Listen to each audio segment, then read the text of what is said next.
survival mode home environment, broken home environment, dysfunctional narcissistic home environment create parentified children.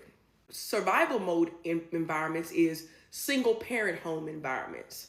That's still a level of dysfunction because two parents should be involved. But when one parent decides not to be involved, that responsibility will be displaced on someone else in that family. And it's normally a child who's also growing up as a child, but is forced to take on adult responsibilities. So your parent doesn't have to be narcissistic. That's why I always emphasize the home environment, the structuring of the home environment that creates your reality. If you had an absent parent, whether physically or emotionally absent, or a parent who had disabilities, this is the reality it creates. It creates a parentified child. It doesn't always have to be narcissistic. That's why I always focus on the home environment, the structure of the home environment. What was it lacking for the other person to fill the void? Because in some shape or form, someone will always fill the void. For example, you had a single parent mother. There was no father. A parentified child will be created. What does that look like? The responsibility of that absent parent becomes that person's reality. That's a survival mode home environment.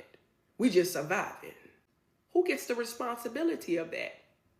When you hear the other parent sacrificing, someone in that dynamic will carry on the other absent parent's responsibilities, knowingly and unknowingly.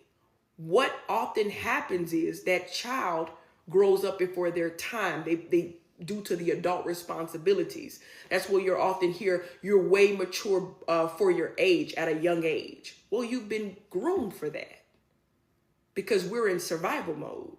Not always narcissistic. It's just broken home environments. It's broken. And we got to piece it together. It's broken. But when one parent decides not to be involved, that responsibility will be displaced on someone else in that family. Just because somebody walked out does not exempt those roles from being fulfilled. And normally it's that parentified child who steps up.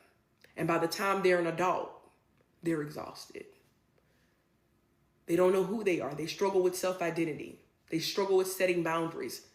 Truthfully, with their parents, everyone comes to them as the person that carries the family. And I don't know what normalcy is, and my normalcy is survival. So I carry that into my adulthood. So when the parentified child leaves and want boundaries, they deserve those. Because they often have anyone in their corner that's rooting for them to pick themselves. They deserve those.